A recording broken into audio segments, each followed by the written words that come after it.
with the millions. It's that world heavyweight flow. Championship belt wrapped around my waist, yo. I got that Ric Flair figure flow. Slam you on the pavement, that's why they call me Street Pro. Create heat on beat flow. Like Jordan after the second time he three-peated, folks. Get ready, set, let's go.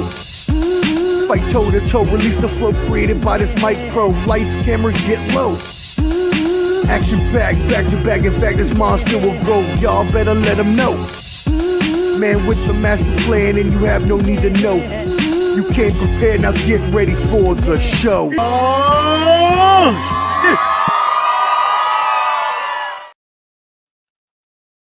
Yo, yo, yo, what is up? What is up? What is up, friends? You know who it be. Your brother in time, ball and buds. I am Omar, the sports professor, the street professor, whatever you want to call me. I be a professor everywhere I be. And today we have a super special episode. We had to come on a little impromptu because last night, especially if you're a Commanders fan and you are watching this right now, we thank you for tuning in. Let me just make sure that we are live on Instagram and Facebook to make sure that everyone can see us.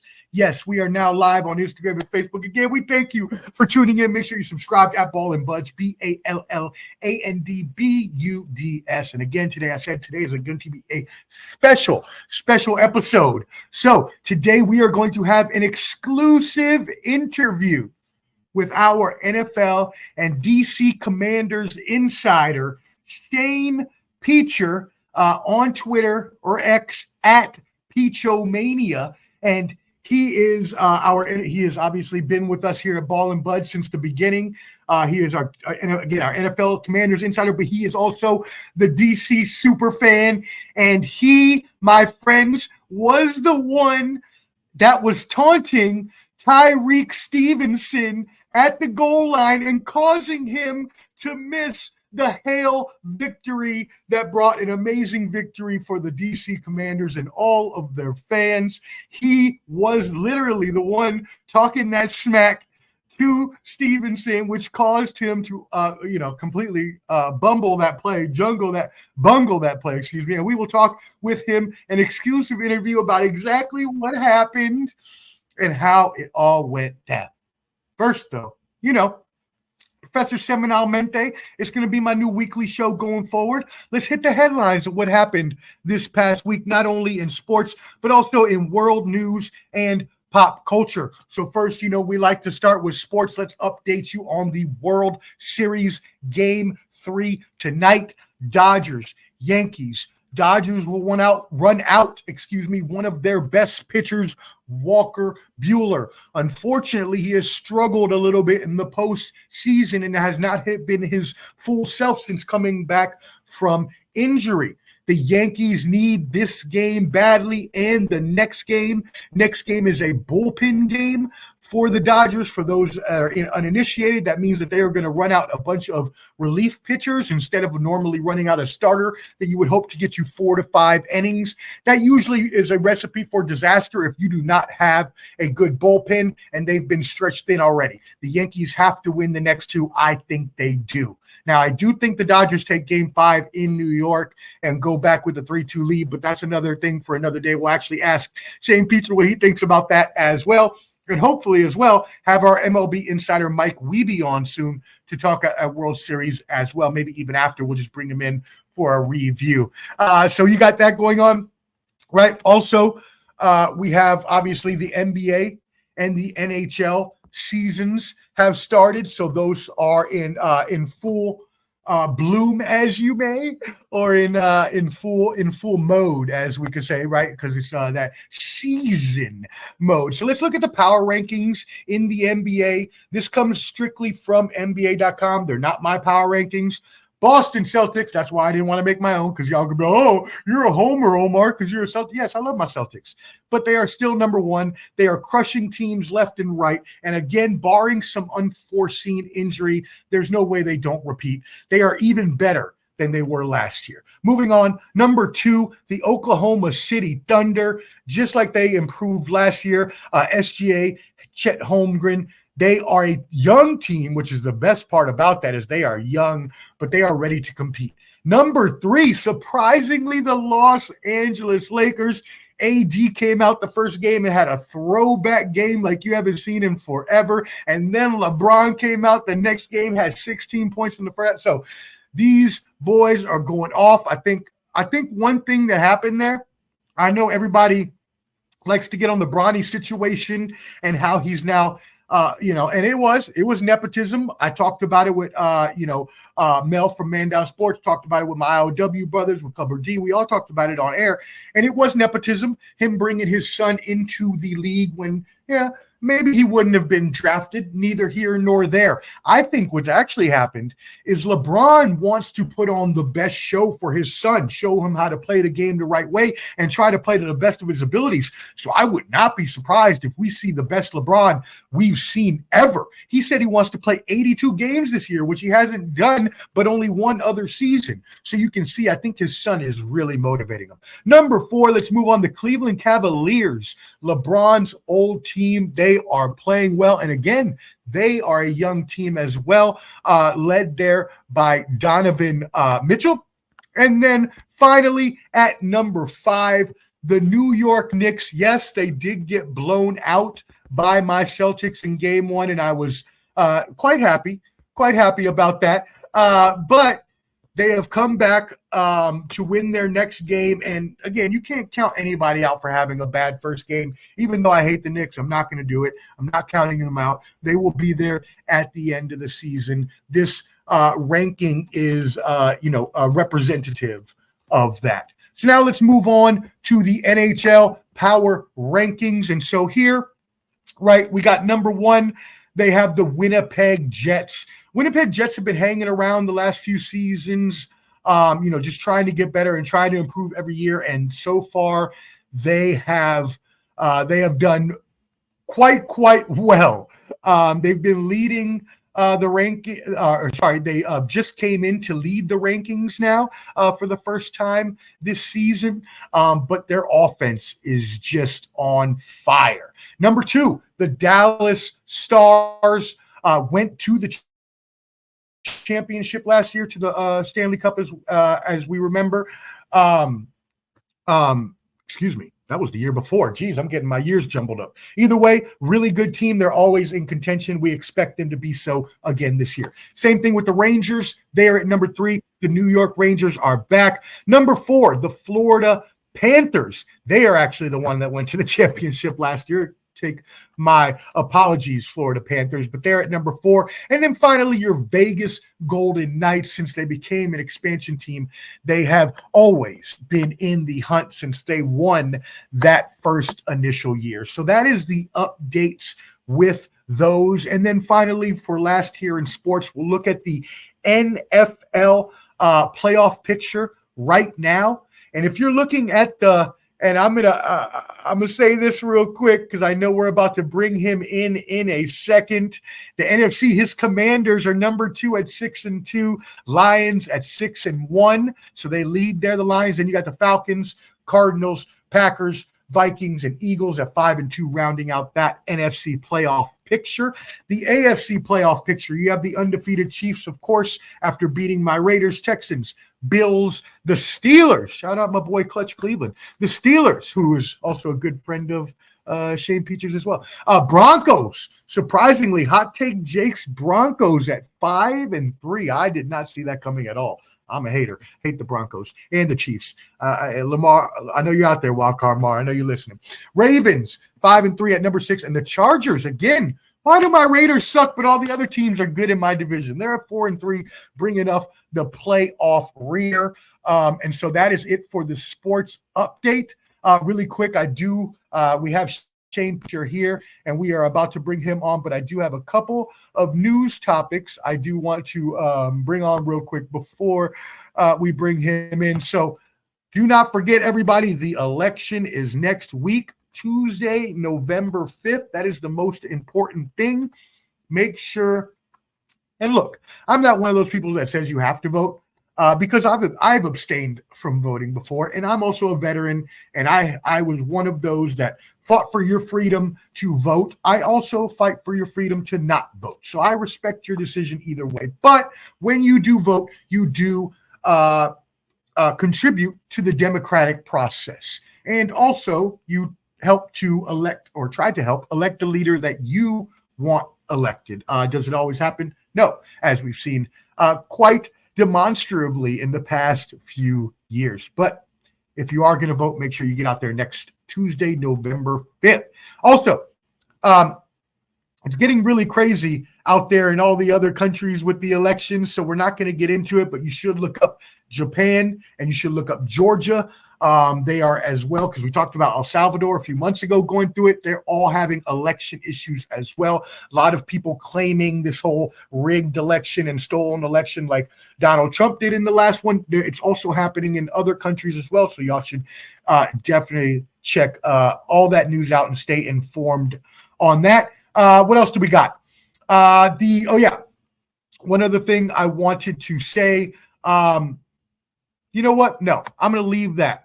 This week, I'm going to have another show later on this week, so or maybe next week. I'm not sure yet. So do not worry. We'll get into that later. I'll do a whole subject on that. For now, let's go ahead and bring in our special guest. Yes, he is our Ball and Buds NFL and DC Commanders insider. I don't have any special music for him. I should actually probably have some. So I'm gonna just put on a little bit of some rock music for him to bring him in. NFL Commanders insider. He is on X at Peachomania. He is our friend of the show and my personal friend, Shane Peacher. Welcome in, my brother. How is it going today? It's going great. What a victory Monday for my Commanders, my friend. My God. And I was there front row and live in the from the end zone for that Hail Mary play. Hey, let's get right into it. This is why we have so many people watching right now. They are probably all Commanders fans. They saw my post. They saw you were going to come in and tell the tale. So, my friend, the first question I have, because also everybody, you can check Shane Peacher called into the Fox Sports radio show earlier today. That is on Twitter again, or X at Peachomania. You can check out that clip. You can also check it out on Ball and Buds as I reposted it. So he was on there already for a longer or for a long interview, a 5-minute interview there. But we're gonna ask him some of the same questions. But I also want to ask, because they didn't really get a clear answer from you on this. Please describe to the fans again before we start with the story. Where exactly were you seated? Because in the video, Tyrique Stevenson is shown pointing towards the corner or maybe even the side of the end zone rather than straight ahead. So can you tell us where you were seated? I was sitting right in front where he was at in the end zone. And yes, he was taunting the whole time, even before the play. I mean, he was taunting everyone. When the snap happened, he's looking right at me, Omar, and he tells me to go the F home. It's like, go the fuck home, go the fuck home. And I'm sitting there yelling back, shut the hell up. I was devastated at the time because the Bears had just scored. It looked like we blew a game that we should have won. You know what I mean? And then all of a sudden the play's going on in the background when he's yelling at me.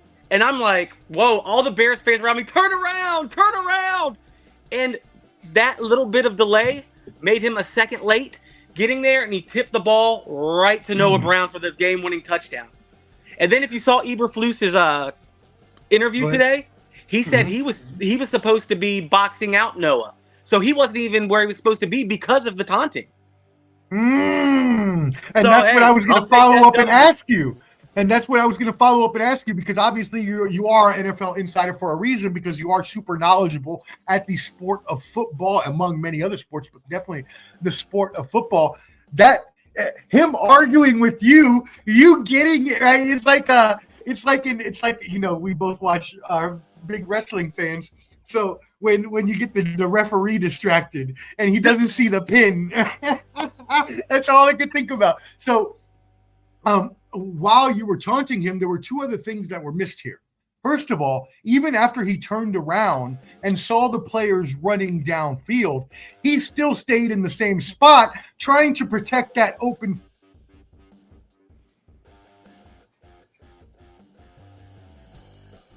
right? So that was mistake number one. Correct.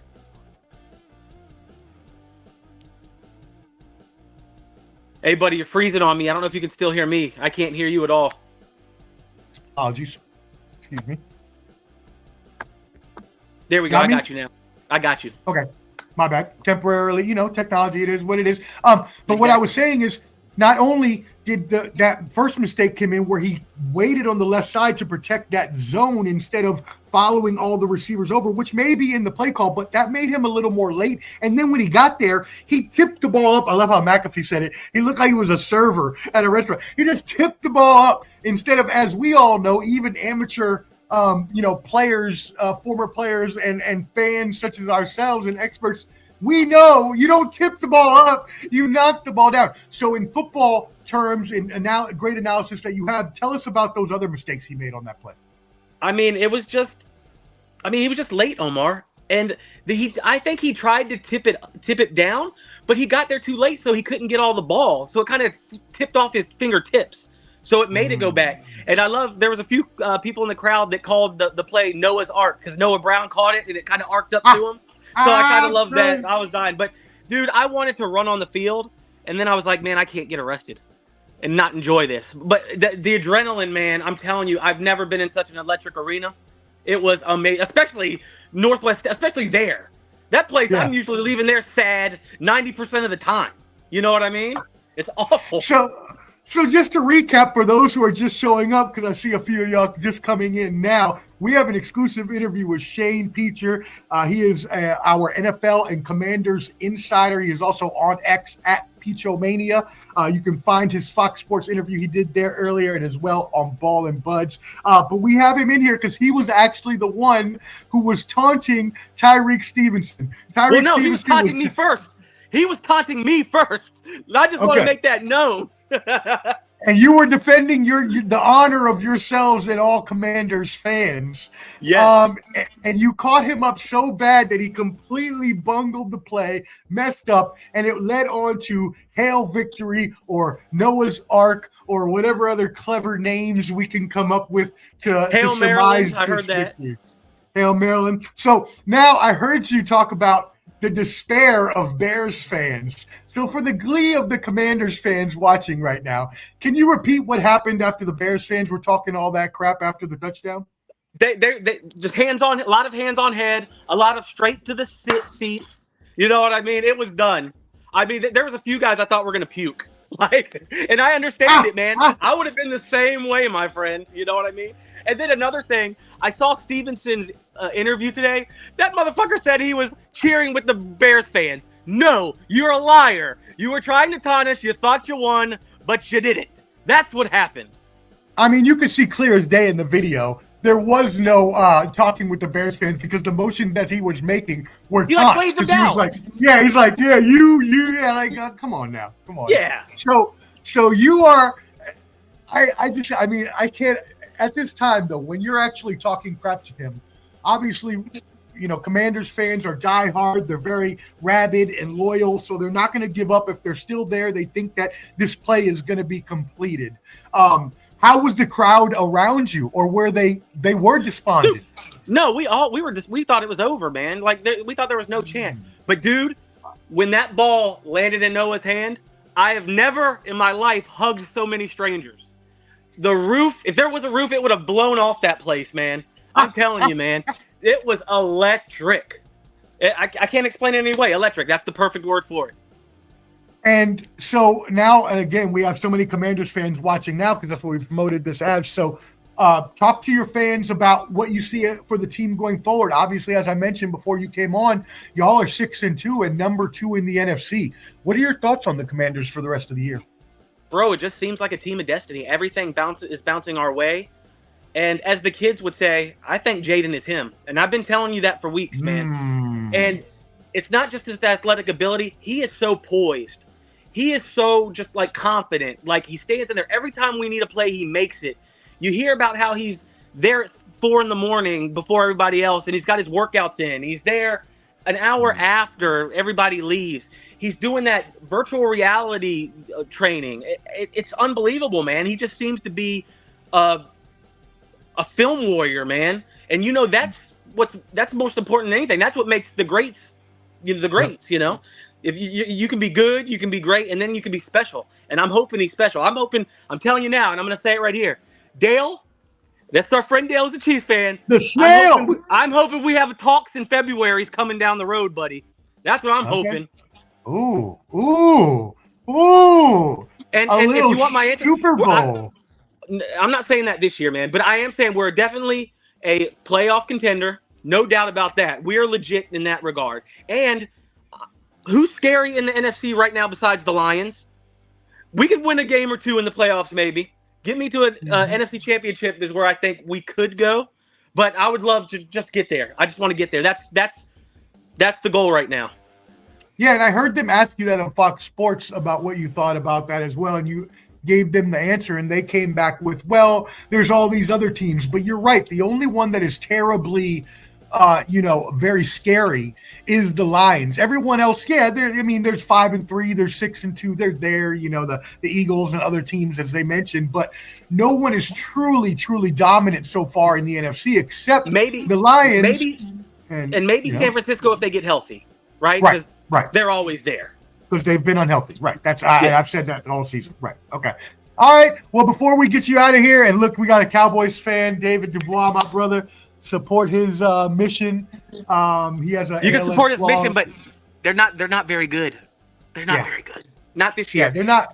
Who would have thought losing Dan Quinn would be that big of a hit too? And that's another thing I'll say. I was not very happy with the Quinn hire because I think I wanted Ben Johnson, but he's the right guy. I admit I was wrong. The culture has been changed, and what it is too, he hired a phenomenal staff. He went and got the best offensive guys. The best running backs coach, and that's what it is, man. That's what did it. And thank you for being wrong this time to myself. And what's funny about that is you mentioned how you were worried about him possibly, and a lot of people have blamed the playoff defeat that Dallas took last year at his hands because they gave up 42 points. But we're seeing now that Dallas defense sucks without him. So maybe it wasn't him. Look, since we've been gelling, look at our turnaround on defense, man. I know people think our defense stinks, but it has been totally different the past 3 games. It might be because, we haven't played great teams, but I'm telling you, we got good pass rush and we got good linebackers. The secondary, but if you can get to the quarterback, the secondary doesn't matter, right? Like, it helps the secondary out. So we shall see.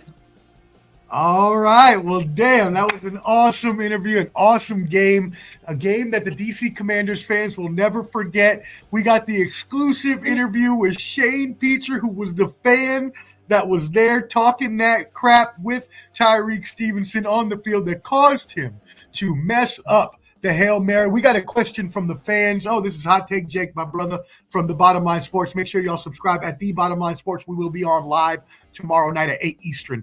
He says, ask if Jaden is running away with best rookie QB, or even you can go with rookie of the year, especially after beating Caleb. That's not even a question. He's been way better than him. People don't realize this. Caleb Williams yesterday, through 3 quarters, Omar only completed 3 passes for 33 yards. Oh. He had 100. He had 100 yards in the 4th quarter. That's where all his yardage came from. And one of those came from one of them came from a 69-yard pass. Correct. And I saw when I got home when I watched I recorded the game and rewatched it, but they said that it was like a record since 1932 that a player only had 3 completions through 3 quarters. So it happened when the forward pass wasn't really there. Before the forward pass was invented. Yeah. And don't get me wrong, Bears fans are talking so much junk. They have Mahomes, Trubisky, PTSD, bro. So they want to down Jaden. We love Caleb. He's from here, I don't down Caleb. I think he's going to be good. I think he's going to be good, man.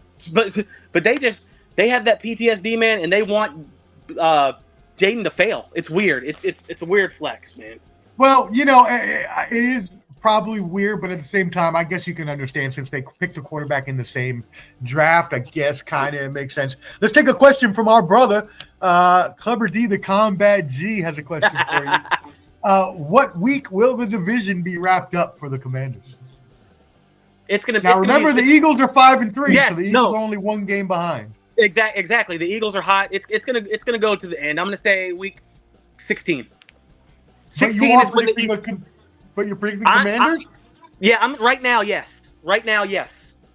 Ooh. But that Eagles game in 3 weeks is huge. And by the way, I hate that it's a Thursday night game. I think it's unfair for both of us to have such a big matchup on a short week. Ooh. That's always bullcrap. Point. I don't know why they do division matchups on Thursday night football. That should never happen. But that's just my opinion. I agree completely with that. I've never thought about that, but I agree completely. They should never have division matchups on a Thursday. I agree. Too important of games. Yeah, too important of games. Yeah. Will the Cowboys get swept? Another question from Clubber D. Yes, they stink. Okay. Let's be honest. That's what you stop CeeDee Lamb, you stop their offense. They can't run the ball. Their defense is horrible. They can't stop the run. And that's our specialty. We're going to run all over them, keep the ball away from Dak. I think we'll sweep them, yeah. Okay. All right. And finally, no other questions there. Everybody make sure, again, you subscribe on X. Follow Shane Peacher at Peach-O-Mania. So Peach like the fruit, O, and then Mania like the end of WrestleMania. And then also Ball and Buds, BALLANDBUDS, to make sure you follow all of our content. Finally, before we let you go, what is your World Series prediction going into Game 3 tonight? Tonight, I think the Yankees got this one tonight. They can't blow it again. And I hate the Yankees, but whatever. But me too. I'll say Dodgers in 6, bud. Dodgers in 6. Dodgers in 6. That was a pick. I picked the Dodgers as well in 7. So there you go. Like minds think alike, because we both hate the Yankees as well. Shane Peacher, obviously from the DMV, he is a Orioles O's fan. The most disappointing season of the year. And it's worse. Baseball's the worst when you blow it because the season's so long, and it's just like your heart gets ripped out that quick. It sucks. Dude, look what happened to my Mets. I was but you didn't expect to be there though either. No, that's true. That's true. They made a really good run at the end of the year that was surprising. The Orioles were so good the first half. I thought for sure we would at least make it to the ALCS. So that was Clubber D says you like the Nats and not the Orioles anyway. So. Fuck them. I hate them too. We all do. Thank you, my brother, for coming on. Go ahead and sign off. Anytime. Anything you want to say? Hey, man, just hail to the Commanders. Hey, thank you for having me on, man. I love your show. Like I told you earlier, man, you're getting awesome at this. So keep it going, bud. Hey, I really appreciate that, my brother. As always, we love having you on. You are NFL insider, our Commanders insider. Obviously, we have been friends for a long, long time, many years since we were children. So always wishing you the best, and we will talk again soon, my brother. All right, take it easy, my friend. All right. Later, y'all. Make sure you're subscribed at Ball and Buds, BALLANDBUDS, for all the content. I'll be on tomorrow night with The Bottom Line Sports. Make sure that you also join our Facebook group. Facebook book. I don't know what that means. Facebook group. It's at The Bottom Line Sports.